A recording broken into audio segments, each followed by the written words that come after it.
एक छोटा सा गांव था। उस गांव में शुभम नाम का एक आदमी अपनी पत्नी और अपने एक बेटे के साथ एक टूटे फूटे मकान में अपना साधारण जीवन बिता रहा था। शुभम बहुत ही गरीब था। उसके पास एक ही जमीन थी जिस पर वह खेती करके अपना और अपने परिवार का पेट पाल रहा था। लेकिन उस गांव में पिछले 1 साल से बारिश नहीं हुई थी, जिसके कारण शुभम का खेत सूख गया था, जिसके कारण उन्हें अब 2 वक्त की रोटी भी नसीब नहीं होती थी।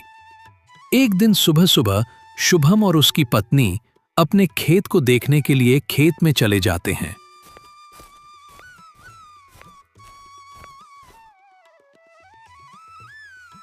अरे भाग्यवान, देखो ना हमारे खेत की हालात। बारिश ना होने के कारण पूरा फसल सूखकर नष्ट हो गया। मुझे तो टेंशन हो रही है।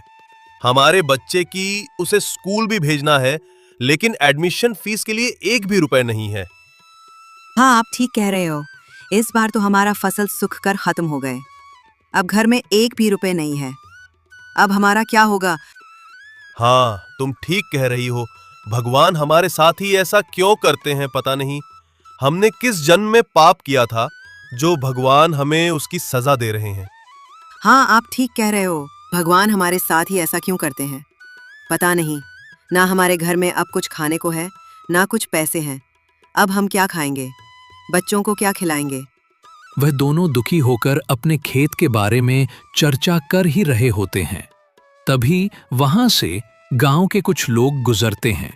गांव के लोगों ने भी शुभम की परेशानी सुनी और कहे, शुभम, परेशानी तुम्हारे साथ ही नहीं, सबके साथ है। बारिश न होने के कारण सबका खेत सूख कर खत्म हो गया है। सबकी एक ही परेशानी है। लेकिन शुभम, तुम बिल्कुल भी चिंता मत करो। भगवान हमें जरूर कुछ ना कुछ रास्ता दिखाएंगे। तुम सिर्फ भगवान पर भरोसा रखो और हार मत मानो, और भगवान पर भरोसा रखो। सब कुछ ठीक कर देंगे भगवान। हाँ, मैं जानता हूँ आप ठीक कह रहे हो। हमें भगवान पर भरोसा रखना चाहिए, लेकिन हमें कुछ ना कुछ तो जल्दी करना ही होगा। नहीं तो इस गांव में सब लोगों के घर में खाने के लाले पड़ जाएंगे और भूख के मारे इस गांव में लाशें बिखरे पड़ेंगे। हाँ शुभम, मैं जानता हूँ कि हमें कुछ ना कुछ तो करना ही होगा, लेकिन अब हम क्या कर सकते हैं? ये तो कुदरत का करिश्मा है, इसमें हम कुछ नहीं कर सकेंगे। अब भगवान ही जाने कब हमारे गांव में बारिश होगी।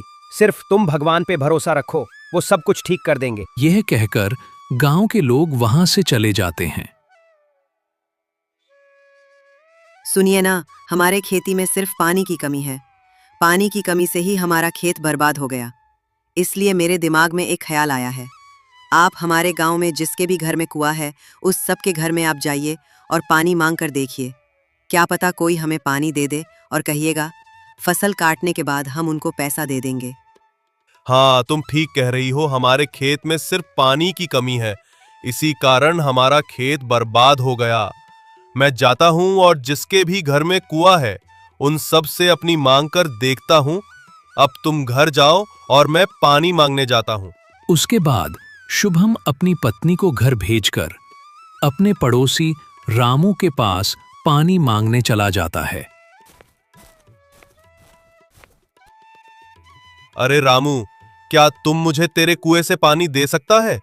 तू तो जानता ही है बहुत दिनों से बारिश नहीं हुई है, इसीलिए बारिश ना होने के कारण मेरा खेत बर्बाद हो गया। सब फसल सूखकर खत्म हो गए, इसलिए मुझे पानी की बहुत जरूरत है। क्या तू मुझे पानी दे सकता है? अरे शुभम, मैं तो तुझे पानी दे देता, लेकिन मेरे खेत में ही पानी की कमी हो रही है। इस वक्त मैं तुझे पानी नहीं दे सकता, मुझे माफ कर दे। सुन रामू, अगर तू मेरी मदद कर देगा तो तेरा भला हो जाएगा। प्लीज मेरी मदद कर, मुझे इस वक्त पानी की बहुत जरूरत है। इसलिए बहुत दिनों से मेरा फसल अच्छा नहीं हो पा रहा। घर में 1 भी पैसा नहीं है, बच्चे भूखे हैं। मेरी थोड़ी मदद कर दे। मैं समझ सकता हूं तुझे इस वक्त पानी की बहुत जरूरत है, लेकिन मुझे माफ कर दे शुभम। मैं तुझे इस वक्त पानी नहीं दे सकता। मुझे भी इस वक्त पानी की बहुत जरूरत है। मैं तुझे नहीं दे सकता, मुझे माफ कर दे। ठीक है, मैं समझ सकता हूं, कोई बात नहीं। इतना कहकर वह अपने घर चला जाता है।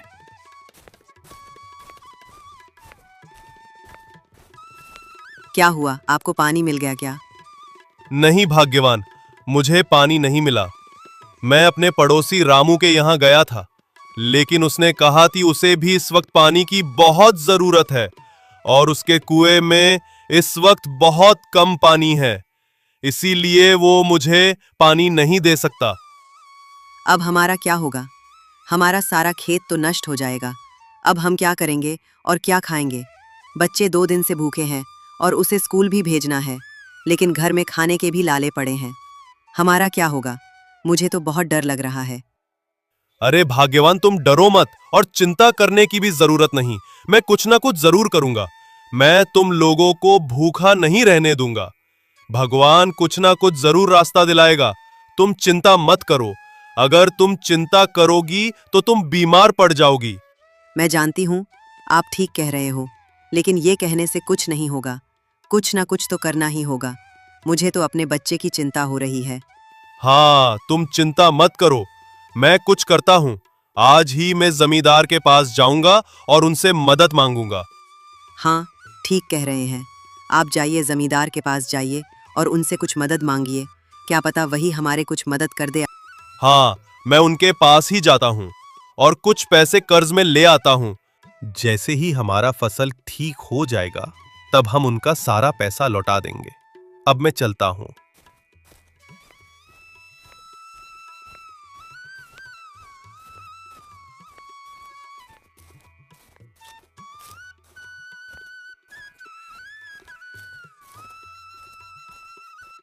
जमींदार जी, आप तो जानते ही हैं, बहुत दिनों से हमारे गांव में बारिश नहीं हुई है।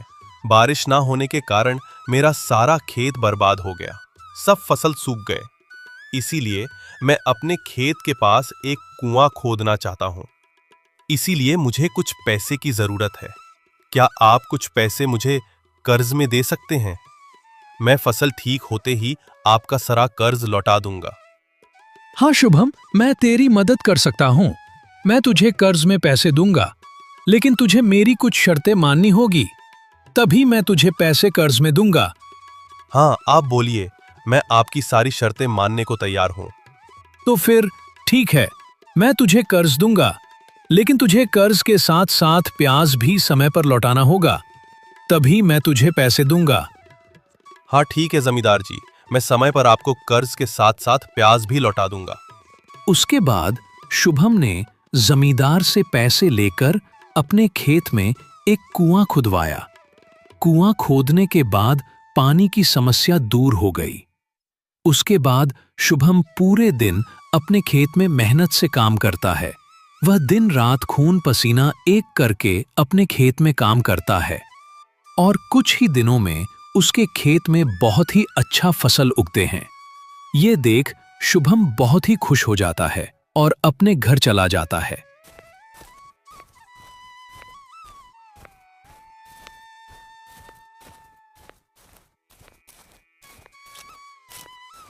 आप आज तो बहुत खुश लग रहे हो, क्या बात है?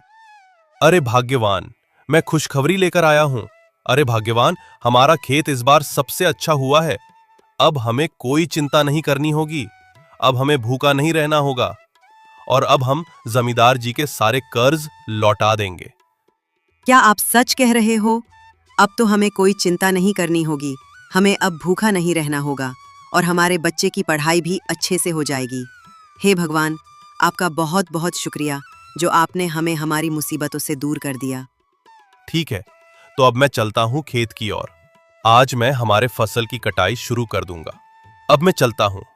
इतना कहकर वह खेत की तरफ चला जाता है।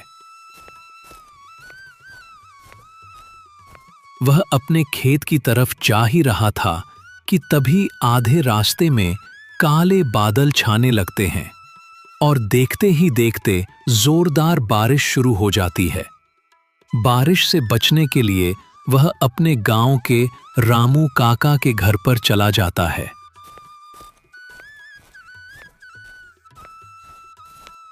अरे काका, ये क्या हो गया है? अचानक से इतनी तेज बारिश हो गई। इस बारिश ने तो मेरे सारे फसल बर्बाद कर देंगे। हे भगवान, जब मैंने आपसे बारिश मांगी तब आपने नहीं दी, लेकिन अब हमें बारिश की कोई जरूरत नहीं थी, तब आपने बारिश दे दी। आज तो मेरे सारे पके हुए फसल खराब हो जाएंगे। हाँ शुभम, तू ठीक कह रहा है। इस बारिश ने तो लोगों के पके हुए फसल भी खराब कर देंगे। अब क्या ही बताऊं, किसानों के साथ ऐसा ही होता है। कभी बारिश ना होने के कारण फसल खराब हो जाते हैं, तो कभी बारिश होने के कारण पके हुए फसल खराब हो जाते हैं। पता नहीं भगवान हम गरीबों के साथ ही ऐसा क्यों करते हैं। वह दोनों आपस में बात करने लगे और थोड़ी देर में बारिश रुक जाती है और शुभम अपने खेत की तरफ चला जाता है। जब वह खेत पहुंचता है, तब वह देखता है कि उसके सारे पके हुए फसल बारिश के कारण खराब हो गए थे। अपनी फसल को देखकर शुभम बहुत ही टेंशन में आ गया था। हे भगवान, मेरे सारे पके हुए फसल तो बारिश के कारण खराब हो गए। अब मैं क्या करूं? कहां जाऊं? ये खेत मेरी आखिरी उम्मीद थी, लेकिन वह भी नहीं रहा। ये मेरे साथ क्या हो रहा है? पिछले साल बारिश ना होने के कारण मेरा सारा फसल बर्बाद हो गया, और अब इस साल बारिश होने के कारण मेरा सारा फसल बर्बाद हो गया। जब बारिश की जरूरत पड़ती है तब तो बारिश नहीं आती, जब जरूरत नहीं पड़ती तब आ जाती है। भगवान हमेशा गरीबों के साथ ही ऐसा क्यों करते हैं? ना अब घर में कुछ खाने को है, ना अब कुछ पैसे बचे हैं। हे भगवान, मुझे तो अब बहुत डर लगने लगा है। वह अपने आप से बात कर ही रहा होता है, तभी वहां पर जमींदार आता है और शुभम से कहता है, अरे शुभम, मैंने तुझे जितना समय दिया था अब उतना समय खत्म होने को आया है। अब तुझे मेरा सारा कर्ज वापस करना होगा। अरे जमींदार जी, अब मैं आपको कहां से पैसे दूंगा? मेरे पास तो कुछ नहीं बचा। आज बारिश के कारण मेरा सारा खेत बर्बाद हो गया। मैं आपको कहां से पैसा दूंगा? जमींदार जी, इस गरीब की कुछ सुन लो। आप तो देख ही रहे हो ना मेरी खेत का हालत क्या हो चुका है इस बारिश के कारण। मुझे कुछ दिन का और वक्त दे दीजिए, मैं आपको आपका सारा पैसा लौटा दूंगा, प्याज के साथ। ठीक है, मैं तुझे कुछ दिन का वक्त और दे देता हूँ। अगर तूने जल्दी मेरा पैसा नहीं लौटाया तो मैं तुझे जेल तो नहीं भेजूंगा, लेकिन मैं तेरा घर और जमीन सब कुछ जब्त कर लूंगा। ये बात याद रखना। इतना कहकर जमींदार वहां से चला जाता है। जमींदार की बात सुनकर शुभम बहुत ही डर जाता है और खुदकुशी करने की सोचता है। आप मेरे पास जान लेने के अलावा और कुछ नहीं बचा। मैं अपने पत्नी और अपने बच्चों को वो सुख नहीं दे पा रहा जो पिता अपने बेटे और पति अपनी पत्नी को देते हैं। ना मैं उनको 2 वक्त की रोटी खिला सकता, ना बच्चों को पढ़ा सकता। अब मुझे जीने का कोई हक नहीं है। अब मेरा आत ही उनके लिए अच्छा होगा। वो खुदकुशी करने के लिए तैयार हो ही रहा था कि तभी उसे अपनी पत्नी और अपने बच्चों का ख्याल आता है और वो सोचता है, नहीं नहीं, मैं अपनी जान नहीं ले सकता। अगर मैं मर गया तो मेरे बच्चे और मेरी पत्नी का क्या होगा? अगर मैं मर गया तो मेरा सारा कर्ज मेरे बच्चों पर टूट पड़ेगा। नहीं नहीं, मैं उन्हें ऐसे छोड़कर नहीं जा सकता।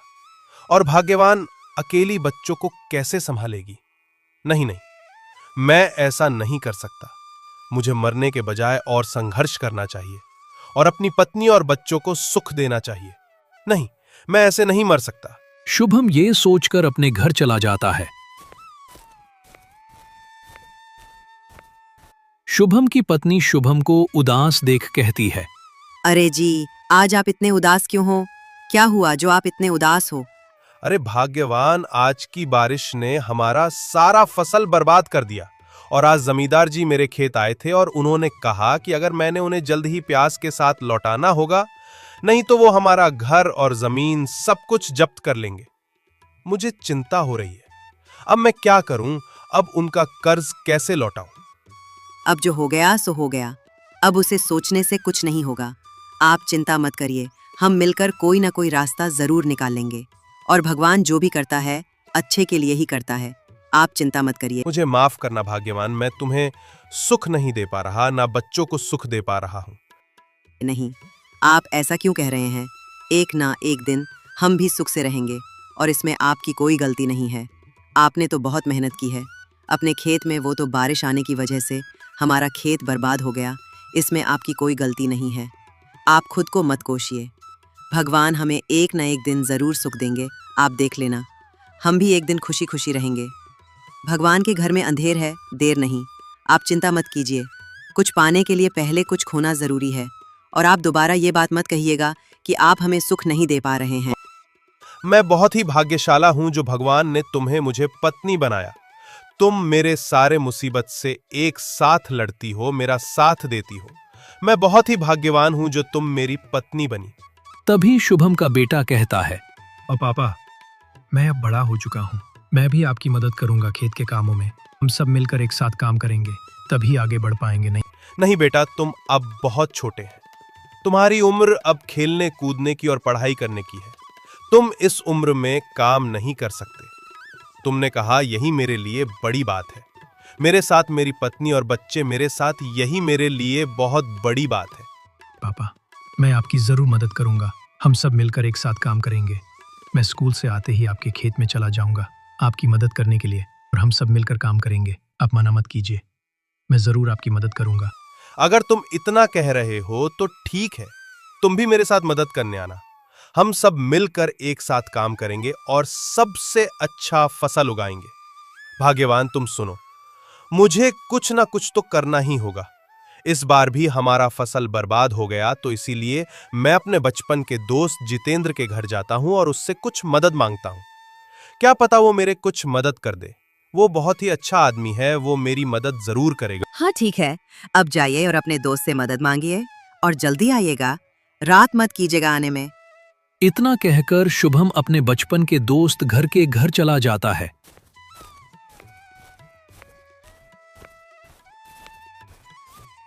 और कुछ देर चलने के बाद वो अपने बचपन के दोस्त के घर पहुंच जाता है।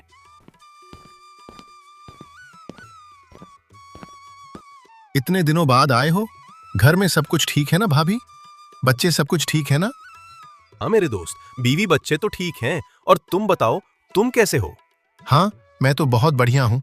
इतने दिनों बाद मेरी याद आई। हाँ दोस्त, काम की वजह से मैं कहीं आता जाता नहीं हूँ, इसीलिए। अरे दोस्त, भाभी नहीं दिखाई दे रही है। भाभी घर में नहीं है क्या? हाँ दोस्त, भाभी घर में नहीं है, वो अपने मायके गई हैं। और तुम बताओ, कैसे हो और काम कैसा चल रहा है? अरे दोस्त, क्या ही बताऊं, पिछले 2 साल से बारिश नहीं हुई है। इसी कारण मेरा सारा खेत सूखकर बर्बाद हो गया। कभी बारिश ना होने के कारण खेत बर्बाद हो जाता है, तो कभी बारिश होने की वजह से खेत बर्बाद हो जाता है। अब मुझे कुछ समझ में नहीं आ रहा कि मैं क्या करूं। अरे दोस्त, इसमें टेंशन लेने की क्या बात है? हम तो किसान हैं और किसानों के साथ ऐसा होता ही रहता है। हाँ, मैं मानता हूं किसानों के साथ ये होता है, लेकिन लगातार पिछले 2 साल से मेरा खेत अच्छा नहीं हुआ। बच्चे घर में भूखे हैं। क्या तुम मेरी कुछ मदद कर सकते हो? अरे हाँ हाँ, क्यों नहीं मेरे दोस्त, मैं तुम्हारी जरूर मदद करूंगा। गांव में जो दक्षिण दिशा में मेरा जो जमीन है, वो तू ले ले और उस जमीन में खेती कर।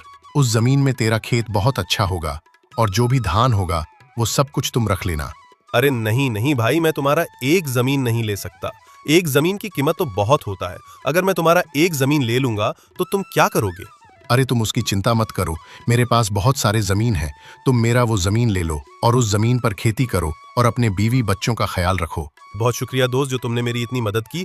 मैं तुम्हारा यह एहसान कभी नहीं भूलूंगा। अरे इसमें कौन सी बड़ी बात है, तुम तो मेरे बड़े भाई की तरह हो। क्या मैं अपने बड़े भाई की मदद नहीं कर सकता? ठीक है, तो अब मैं चलता हूँ, रात होने को आई है। अरे दोस्त, इतने दिनों बाद आए हो, मैं तुम्हें ऐसे नहीं जाने दे सकता। आज तुम खाना खाकर जाओ। अरे नहीं नहीं दोस्त, माफ करना, मैं आज खाना नहीं खा सकता। मेरे बीवी बच्चे अकेले हैं। मैं किसी और दिन आऊंगा और पक्का तुम्हारे घर में खाना खा के जाऊंगा। ठीक है, लेकिन आना जरूर। इतना कहकर वो अपने घर चला जाता है। ए जी, आप आ गए? क्या आपके दोस्त ने कुछ मदद की? हाँ, भगवान मेरे दोस्त ने हमारे गांव में जो पश्चिम दिशा में जो जमीन है, वो जमीन मेरे दोस्त ने मुझे दे दिया और कहा है कि उस जमीन में खेती करने को। ये तो बहुत अच्छी बात है जो आपके दोस्त ने हमारी मदद की। अब हम कल से ही खेत का काम शुरू कर देंगे। हाँ भाग्यवान, तुम ठीक कह रही हो। हमें कल से ही खेत का काम शुरू कर देना होगा। अब जो हमारे पास 2 जमीन है, तो हमें पहले से ज्यादा मेहनत करनी होगी, तभी हमें अच्छा फल मिलेगा। आप ठीक कह रहे हो, हमें कल से और भी ज्यादा मेहनत करनी होगी, तभी हमें अच्छे फसल मिलेंगे। अब आप खाना खा लीजिए। अगले दिन सुबह शुभम पहले अपने खेत पर जाता है और दिन भर मेहनत करता है। वो सारा दिन खून पसीना एक कर देता है। और शाम को अपने खेत का काम खत्म करके अपने घर लौट आता है। और अगले दिन सुबह शुभम अपने दोस्त के दिए हुए जमीन पर जाता है और उस जमीन पर काम करने लगता है और दोस्त के दिए हुए जमीन पर पूरे दिन मेहनत करता है और आखिर में खेत की जुताई का काम खत्म हो जाती है और कुछ दिनों में बारिश शुरू हो जाता है। और देखते ही देखते शुभम के दोनों जमीन पर अच्छे फसल उगते हैं। उसके बाद सबसे पहले वो जमींदार का कर्ज चुकता है और वो खुशी खुशी अपने परिवार के साथ रहने लगता है।